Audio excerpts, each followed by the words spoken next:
Let's start from the beginning, and it's a wild story. When I was born in Russia, 1995, and I was born without my left arm. And because of that, I was simply left in the hospital. And I was fortunate enough to be put into a regular orphanage. And my parents who adopted me, they had a daughter of their own already, and they wanted to adopt for their second kid. And they had friends who were adopting from Russia. They had family members who were also adopted. And so my mom is searching through the World Wide Web at different orphanages, and she finds a photo of me. And she shows this to my dad, and right there they decide that's our son. So Thanksgiving 1997, they get me from Russia, and I'm adopted and brought to the United States into California. 6 years after I was adopted, they found out that I had a blood sister in Russia. And through that, they also found out that I had a younger brother as well in a different orphanage. And they actually ended up adopting both of them. And so we were all reunited. And as of 2019, we were all actually still living under the same household. And since then, we've kind of all branched off to do our own things. But growing up in this house in California, my dad was very musical. And so we always had a bunch of pianos, keyboards, and stuff in the house. Since before I can even remember, we had a piano in the living room. And then, because my dad had different bands, different projects, we'd always have different kinds of piano, synthesizers, whatever, in the living room as well to play around with. And so that was just something I naturally gravitated towards, was playing the piano. And my whole dad's side of the family is very musical. My grandma had been playing for 80 years. And then her mom had been playing forever. And so it just, ran through the family in that way. And so it was just something kind of just to do, as a way to pass the time. And eventually we moved into a ranch house out in the outskirts of town.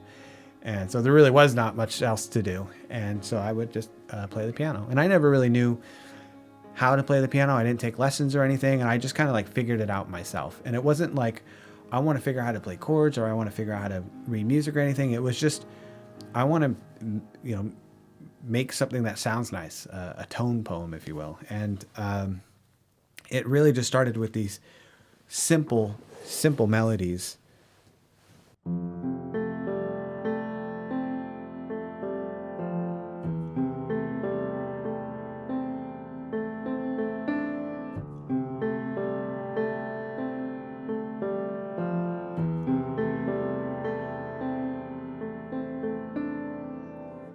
And over time, really it was just a way for me to process different feelings. And again, I just kind of like the way it sounded. And but over time, I started to figure out simple chords. And as I got older, I got a bigger reach, so I could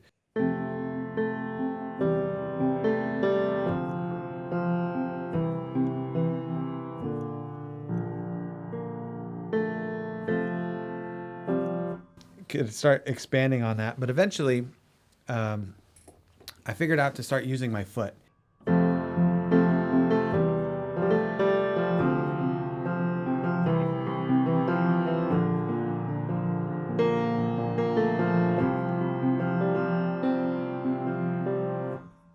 And I think that one of the positives of not doing any kind of formal training is I don't really know what music teacher would have been like, oh yeah, let's put your feet on the keyboard. And in fact, what I have got a lot of feedback on from people was they've always been telling me, why don't you put something on the floor, like how an organ works? And I have tried that since figuring out my own method. And I find I just don't get the same kind of dexterity or the same kind of fidelity that I do by putting my foot up on the keys. I make the analogy to like a guitarist. You just have a lot more control the closer you are versus like playing the guitar with your hands straight out. It'd just be significantly harder and you just don't get the same kind of dexterity. And I think there's a similar kind of thing there. I think the closer you are to whatever your appendage is, the better control you just simply have. But I really didn't start learning anything about music theory or like the actual mechanisms behind music until really recently. I was always just kind of following intuition and just kind of like figuring things out. And so it was fairly limiting on what I could do. Every couple of years, maybe I'd like stumble across a new chord or a new set of notes that sounded good together that I could start playing around with. And so my repertoire was small. And so instead I would just kind of hone it in or play the same thing over and over again with just different feeling, like what I was just doing.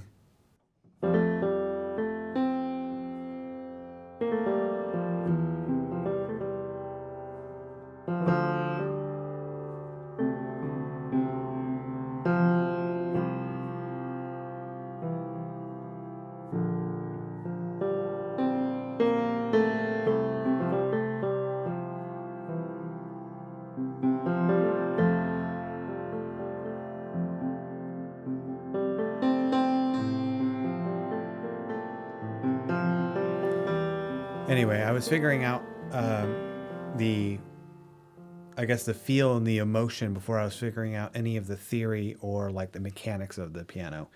And what was also really helpful is growing up, because we had those electronic keyboards, the perfect sound, and then some beat up upright next to it, I really got to understand how the character of an instrument and to see how differently something would play. What would sound good on the upright would maybe not sound as good on the digital, and definitely the other way around. And so I was really early on kind of intuitively learning how to speak to an instrument. And you hear this with musicians all the time, how they talk about playing music is like having a conversation.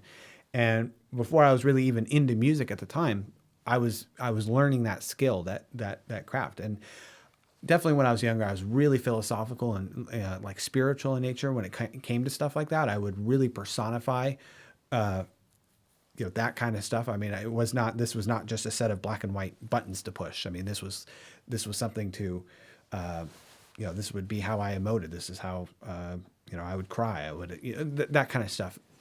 And it stayed with me. I still see it that same way. I mean, I just simply play how I feel.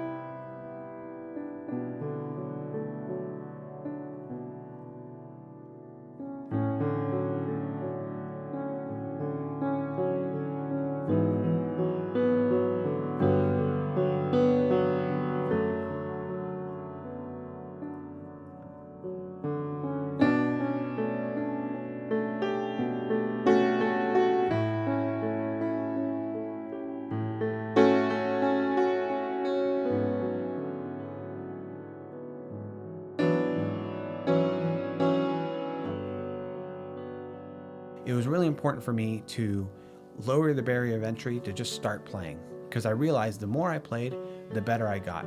And I don't know if it's like debilitating ADHD, but it's very hard for me to like really hone in and like sit with music theory.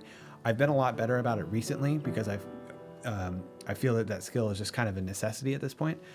But it was really hard to do any kind of formal training. I sat with the teacher for a little bit, and it just wasn't really my speed. But it wasn't what gravitated me towards the piano. I didn't want to like learn to play like Elton John, stuff like that. I just kind of resigned to that idea early on. I always felt that I wouldn't be good enough to play other people's works. I always was interested in my little tone poems and then filming them, putting them on YouTube. But it was hard for me to do that because I didn't know theory, because I didn't know how to read or write music. If I came up with something, it would be gone just as fast as I came up with it. And so if I wanted to record something, unless everything was ready to go, it would probably be gone by the time I got the camera going. And it was really disappointing. The amount of stuff that I've lost is staggering. And I used to like almost have nightmares. Well, I would have nightmares about some of the music I would forget. And it would like really bug me. And some of the stuff would be really simple things, but I literally wouldn't know how to recreate it because I didn't know what I was doing. I didn't even know what the notes were. I just know like, I couldn't play by ear or anything like that at the time. So when I moved here, it was really critical that I kind of solve that problem my own way. So I set up all this equipment here and I got this software going. And so whenever I just start playing the digital piano, it's recording all the time. It immediately records and it backs everything up and it sends it to another computer and I can immediately play it back and it tells me what notes I did, and that was phenomenal. I mean, I just for like 8 months straight. I was just playing every day, logging everything, and I could see what I was doing. It was really easy to come back to stuff, and my skill just skyrocketed. I was just, every single time I sat at the piano, I could feel I was getting better. And I ended up getting these acoustic pianos, and the more time I spent with them, the more I was able to kind of get rid of the training wheels, if you will, and better understand what was actually happening. I started diving more into theory and understanding what the notes were, and what the structures and the chords and inversions and all that kind of stuff. And then I started just kind of intuitively figuring out transposing. And I really think that came from learning how to play by ear, or starting to really pick that up. And part of that is just simply I started experimenting with more of the piano, and the more stuff I was doing, the more keys I ended up playing in, the more patterns I would just start to recognize and say, hey, that sounds familiar. What if I did this? And just start figuring out those intervals. And it's a night and day difference where I am now compared to where I was just like a year ago. It's really hard to believe, but it's just all I've done really differently is just dumping a lot of time into it. That's really been the biggest change that I've done. All the music theory, all of the studying, all of the technology pales in comparison to just simply putting the time into the instrument and getting familiar with it and recognizing those patterns.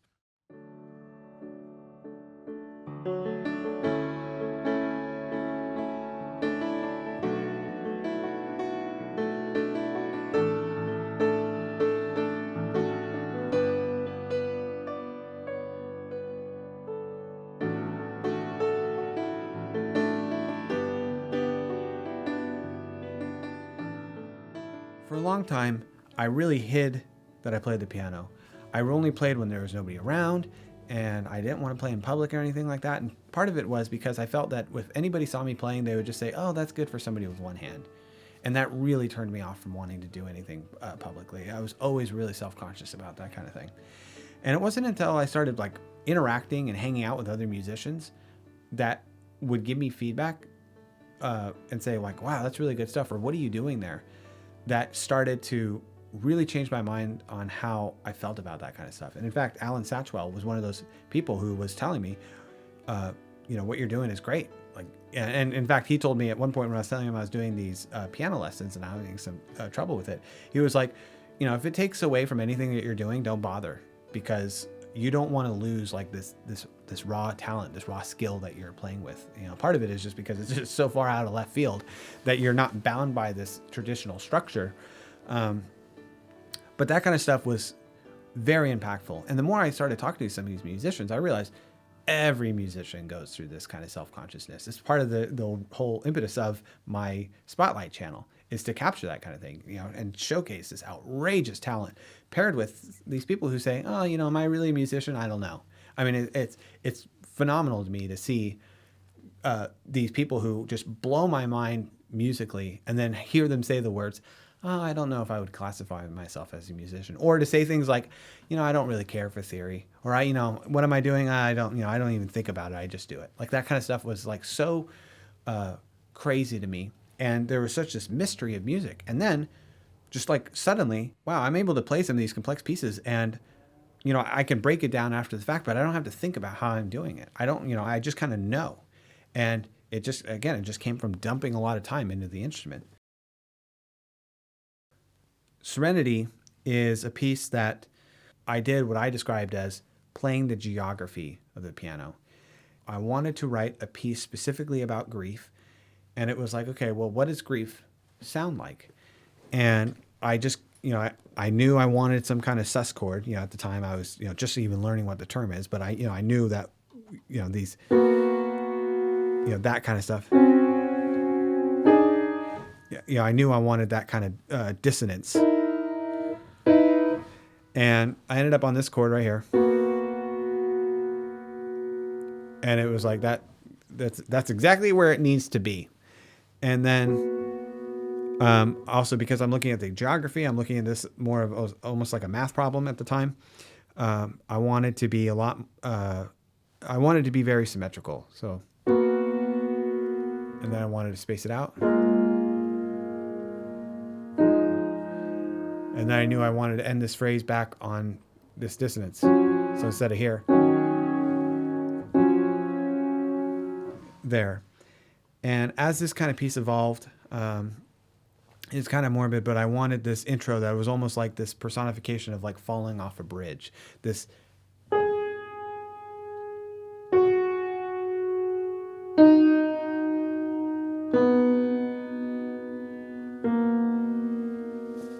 and then just opening up into this like this deep despair.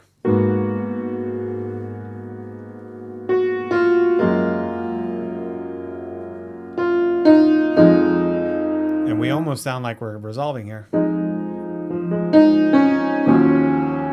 But we still we're just coming right, we're falling right back into that tension. And then even again, I'm telling the story like physically with the notes. Even this arpeggiating is purposely and intentionally not. It's like a broken pattern, because I'm seeing all of the high notes in this piece as like the hero of the story, and then all of the everything below is like this inner turmoil, this grief, this this darkness. And so there's this light that's slowly trying to escape it. And so these little phrases here, I want it to be heavier or skewed towards the light. And so I break it up so there's more of the high notes than there are of the bass notes.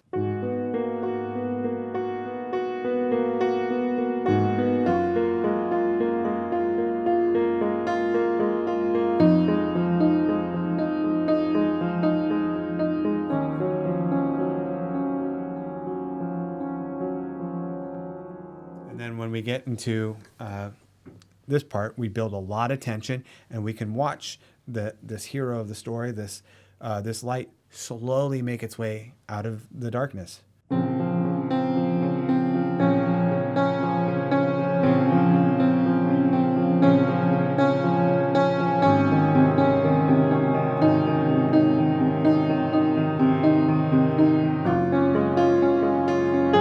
then we get this really wide spacing.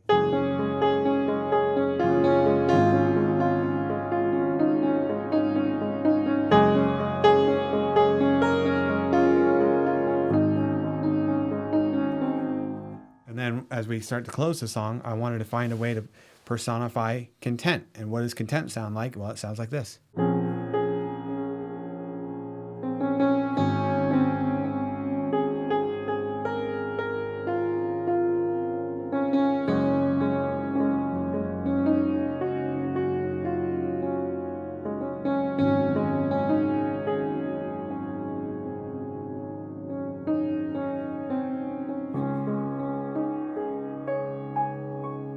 And we end with as much spacing as we possibly can.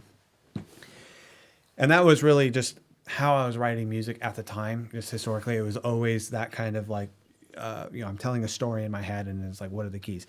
And I didn't pick any of those notes in terms of like, I want an A flat here and whatnot. It was just a feel. It was a shape. It was, this is the shape that it should be. This is what it should feel like under the fingers kind of stuff.